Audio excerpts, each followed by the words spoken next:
J'avais déjà parlé du réalisateur Bong Joon-ho dans ma vidéo sur les meilleurs thrillers coréens et je pense que vous avez compris que j'adorais son cinéma, que j'avais vu tous ses films et que je suis quand même un assez grand fan de ce qu'il fait. Et donc forcément, si on suit cette logique, je me devais de faire une critique sur le fameux Mikey 17, Mickey 17 en français, clairement l'un des films les plus attendus de cette année. Et croyez-moi, j'ai beaucoup de choses à en dire, ce film c'est vraiment un gros gâteau, une pièce montée. Reste à savoir s'il est digeste et s'il ne va pas s'écrouler en cours de route. I guess I am feeling a little dizzy. Oh, wow! Did you see that?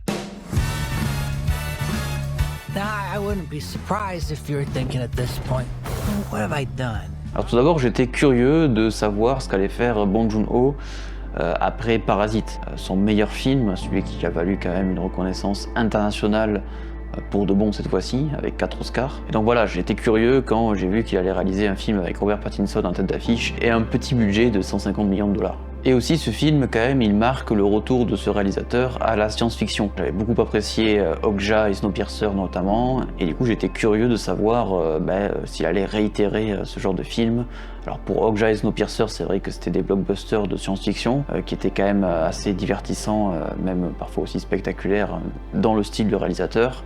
Je trouvais que c'était quand même des très bons films de genre, mais c'est vrai que quand même il y avait beaucoup d'incohérences, beaucoup d'invraisemblances dans ces films, qui fait qu'ils étaient quand même assez imparfaits. Et donc j'étais curieux de savoir si Bong Joon-ho allait au minimum réitérer ça, ou même faire mieux que ses précédents films de science-fiction. Ce qui me plaisait avec ses précédents films, c'est qu'à chaque fois il utilisait la science-fiction pour faire une véritable satire sociale, plus ou moins drôle, plus ou moins grotesque. En tout cas la satire était quand même au cœur de ses films. Au-delà de ses films de science-fiction, c'est vraiment dans chacun de ses films, il y a des sujets qui reviennent, qui sont liés à la société de consommation, à notre société, même à notre histoire. Curieux quand même de voir s'il allait continuer dans quelque chose de toujours plus original et vraiment avec son style et ses thématiques qui me tiennent à cœur. Donc en fait, curieux de savoir s'il allait rester fidèle à lui-même, avec un tel budget, avec de tels enjeux de production derrière.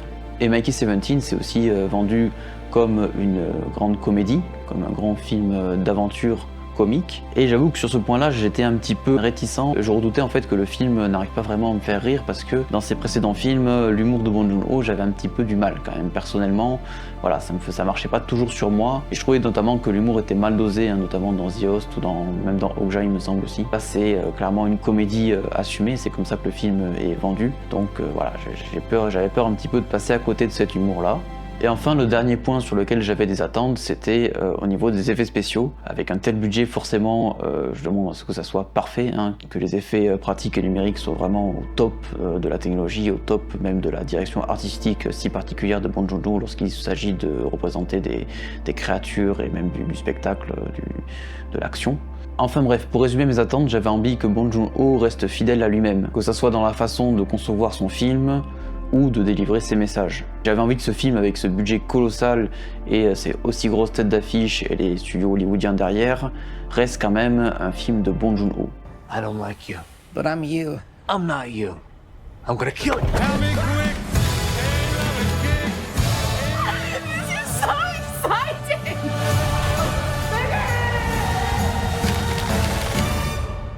Mikey 17, donc si vous voulez un pitch rapide, c'est l'histoire d'un pauvre gars qui sait pas trop quoi faire de sa vie, qui est endetté jusqu'au cou et qui a besoin de fuir quelqu'un qui doit de l'argent. Il va faire en sorte d'embarquer à bord d'un immense vaisseau spatial qui a pour but d'aller coloniser une nouvelle planète. Et pour que sa candidature soit acceptée, il va signer un contrat très douteux qui va faire de lui un remplaçable, un expendable. C'est-à-dire qu'avec une technologie toute nouvelle et quasiment expérimentale, les scientifiques vont faire de lui une personne qu'on peut jeter à la poubelle, c'est-à-dire une personne immortelle qu'on va imprimer avec une imprimante biomécanique, et à chaque fois qu'il meurt, en fait, on peut le réimprimer, faire une nouvelle version de lui, puisque l'ancienne est morte, en conservant partiellement sa mémoire. Et en fait, à chaque fois, on l'envoie dans les pires endroits, les pires situations pour faire des tests, c'est un véritable rat de laboratoire, et donc ça donne lieu à des situations vraiment tragicomiques, en fait, à la fois drôles et tragiques. All the viruses. So good? There really was an unknown virus in the air. Lethal one. Et donc voilà, il vit sa vie qui finalement n'a pas de sens quand on y pense, en tout cas pour lui, jusqu'à arriver à la 17e version de lui, où il va y avoir un petit problème, c'est-à-dire qu'il ne va pas mourir et les scientifiques vont réimprimer quand même une nouvelle version. Et forcément, vous en doutez, ça va poser problème à la fois pour lui et pour tout le reste de l'équipage. Donc je m'arrête là, j'en dis pas plus, mais ça va partir vraiment dans tous les sens. Multiples. In the case of multiples, we exterminate every individual. En fait, ce film, c'est comme s'il y avait plusieurs intrigues. L'intrigue principale autour de Mikey 17, mais il y a des sous-enjeux, des sous-intrigues, des personnages secondaires. Ça part en vrille. Et en fait, t'as l'impression que ces différents éléments du récit vont s'entrechoquer. Il va y avoir en plus d'énormes ruptures de ton. Et en fait, ça rend le film totalement imprévisible et donc très haletant. Mais rassurez-vous, on arrive toujours à suivre. Ça reste quand même une intrigue relativement simple, même s'il y a beaucoup d'éléments. Donc c'est assez paradoxal, mais franchement... on ne s'ennuie jamais en fait, on arrive toujours à suivre, on n'est jamais perdu non plus. C'est un film qui déconstruit les clichés du blockbuster grand public, et ça de plusieurs manières, donc là je vais pas spoil, mais en gros le personnage principal, vous l'aurez compris, c'est un anti-héros. Il y a aussi un climax final qui pourrait être totalement différent et beaucoup plus basique, beaucoup plus déjà vu en fait. Et l'utilisation de la technologie du clonage dans le film pourrait être une source de blagues infinies en fait, de fanservice avec Robert Pattinson bas de plafond, un petit peu finalement comme Deadpool l'a fait il y a quelques mois. Alors bien sûr, ça reste un film popcorn, ça reste un pur divertissement, mais c'est du grand divertissement. Le film est très bien rythmé, il est aussi assez drôle, donc on est face à un divertissement de qualité, j'insiste là-dessus, mais j'avoue j'aurais été déçu si ça se résumait qu'à ça, et ce n'est pas du tout le cas. Le comique est intégré au film de manière beaucoup plus fluide par rapport à ses précédents films, je trouve. Ici, il ne surgit pas en plein milieu du drame, mais c'est plutôt une atmosphère. Le film baigne comme ça dans une ambiance vraiment pas du tout réaliste et vraiment, je pense que le bon terme c'est vraiment grotesque en fait. On est vraiment dans le too much et on n'hésite pas vraiment même à avoir différents types d'humour et à mettre les deux pieds dans le plat en proposant des scènes complètement loufoques et même parfois aller dans de la pure vulgarité totalement assumée et totalement décomplexée. He's alive. It's fine.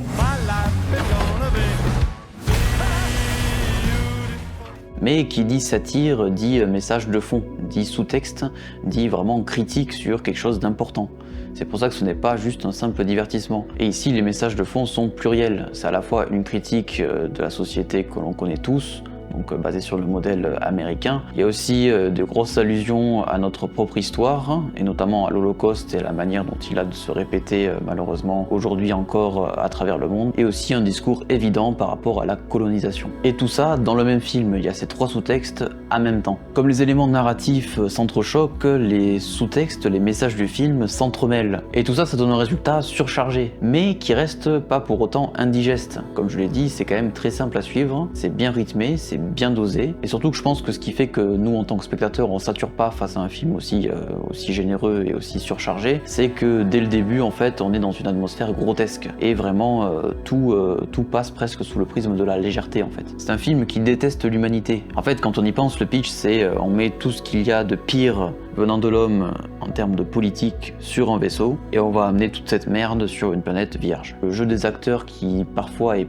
carrément cartoonesque, et on sent que c'est un parti pris en fait, on sent que c'est une volonté du réalisateur. Robert Pattinson, c'est l'un de mes acteurs favoris, notamment pour le rôle de Edward dans Twilight. Je rigole. Non, mais justement, en fait, c'est l'un de mes acteurs favoris parce que depuis Twilight, il accepte des rôles très différents les uns des autres et ça lui donne une palette de personnages assez variés et en même temps, je trouve qu'il a quand même un bon style pour des personnages comme ça marginaux. Et ici, il est vraiment en forme en fait, hein. Vraiment là, il incarne plusieurs personnages en un, donc comme je vous l'ai dit avec le concept de clonage. Il est à la fois subtil dans son jeu, mais en même temps ce côté toujours un peu cartoon parfois. On a aussi Mark Ruffalo dans un rôle qui lui convient très bien, je trouve, une sorte de mélange de dictateur tyrannique entre Trump et Hitler, épaulé par Toni Collette, donc qui est sa femme dans le film, qui est aussi vraiment en forme dans ce rôle de tyran. Steven Yeun, qui est quand même assez sous-exploité je trouve, mais bon après c'est un personnage secondaire donc ça m'a pas énormément dérangé. Et l'actrice Naomi Archie, qui me semble que je connaissais pas, qui par contre elle j'ai pas vraiment aimé son jeu ni son personnage d'ailleurs, enfin je l'ai pas détesté mais j'ai trouvé que il y avait beaucoup de ruptures de ton qui étaient liées à son personnage et que je trouvais qui le rendait finalement plutôt incohérent dans ses choix et dans ses interactions avec Mikey quoi. La mise en scène et la photographie, je le mets au second plan dans cette critique parce que j'ai pas forcément été surpris. Je dis pas ça péjorativement parce que le film est quand même très bien mis en scène. On sent quand même qu'il y a le style de Bong Joon-ho, c'est assez fluide et c'est parfaitement découpé, hein. On sent vraiment que c'est un réalisateur à storyboard. Mais voilà, j'ai pas pris une claque à ce niveau-là, sachant qu'il y avait aussi beaucoup moins ou quasiment pas de symbolisme dans les plans comme on avait pu voir dans Parasite, ce qui en soi n'est pas non plus dérangeant pour un film comme Mikey 17, hein, voilà. You're applying to be an expendable? You read through the paperwork. Yeah. I should have read through it. La photographie, c'est Darius Khondji, donc un réalisateur qui travaille pour les plus grands actuellement au cinéma. Et ben voilà, bon, j'ai rien à dire de spécial, hein. C'était très beau, et assez homogène je trouve quand même, voilà, donc voilà, j'ai pas pris une énorme claque là-dessus non plus, mais pareil, je trouve que c'est quand même au second plan quand on regarde le film, parce que ce qui compte le plus, c'est ce récit complètement loufoque. Et pareil pour les musiques, qui sont toujours dans le style de celles des précédents films de réalisateurs, donc plutôt des musiques classiques, bases de violon et de cuivre, qui sont voilà, qui passent toujours très bien avec n'importe quelle scène en fait. Et enfin, les effets spéciaux, là où j'avais des attentes. Il n'y a pas un fond vert de travers dans le film, il n'y a pas une créature qui à un moment est moins bien animée qu'une autre. Franchement, c'est assez impressionnant, même si j'avoue que je me suis pas mangé une claque non plus, parce que ça devrait être la norme dans tous les films avec un tel budget. Malheureusement, c'est pas toujours le cas. Et en ce qui concerne la direction artistique des extraterrestres sur la planète vierge, c'est du grand Bong Joon-ho en fait, hein. C'est vraiment original. Il se plaît à avoir des extraterrestres qui ne ressemblent à aucun autre, qui sont vraiment des créations de toutes pièces de lui-même, et qui en plus, j'ai trouvé qui étaient inspirés donc de créatures préhistoriques, hein. C'est une sorte de mélange entre différentes créatures que nous on connaît pour créer quelque chose d'unique et quelque chose de surprenant quand même en termes d'extraterrestres, en termes de représentation par rapport à ce qui se fait en tout cas dans le cinéma. Every time I died, they just printed me out again. Everyone asks, what's it feel like to die?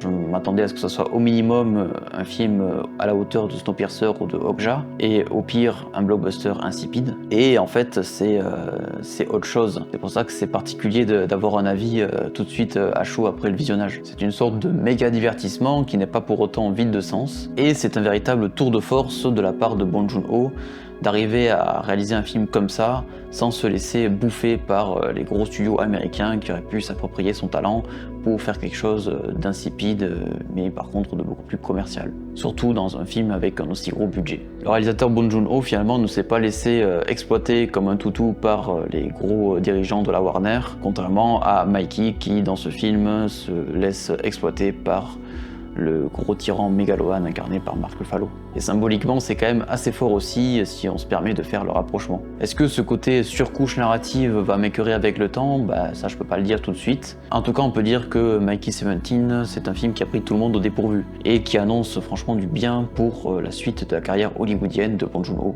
Mais finalement, on ne peut qu'apprécier un blockbuster qui se démarque autant du paysage actuel, et notamment des films Marvel qui arrivent même à lasser son public cible. Mais bon, ça c'est un autre sujet. J'ai apprécié ce film en tant que vraiment très bon divertissement, une sorte de menu XXL du blockbuster, et avec même des sous-textes intéressants. Mais après, j'ai pu comprendre quand même que cette surenchère dans l'aspect narratif, et même parfois dans le grotesque, ça puisse déplaire. Et j'avoue que j'aurais décroché si le film n'avait pas été aussi divertissant du début à la fin. J'ai aussi choisi d'espacer la sortie de cette vidéo par rapport à la sortie du film, parce que entre temps j'ai sorti quand même une grosse vidéo qui m'a demandé beaucoup plus de travail, et si vous ne l'avez pas vue, je vous encourage à aller voir du coup ma dernière vidéo. N'hésitez pas à me dire en commentaire ce que vous avez pensé si vous l'avez vu de Mikey 17, parce que vous savez que c'est un film, comme je l'ai dit encore une fois, très difficile à décortiquer, à savoir ce qu'on a apprécié ou pas, parce que c'est un très bon film popcorn, mais il a un côté vraiment déstructuré, bizarre ce film en fait, voilà. Et donc je suis curieux de savoir ce que d'autres personnes peuvent en penser. Je ne suis pas du tout renseigné sur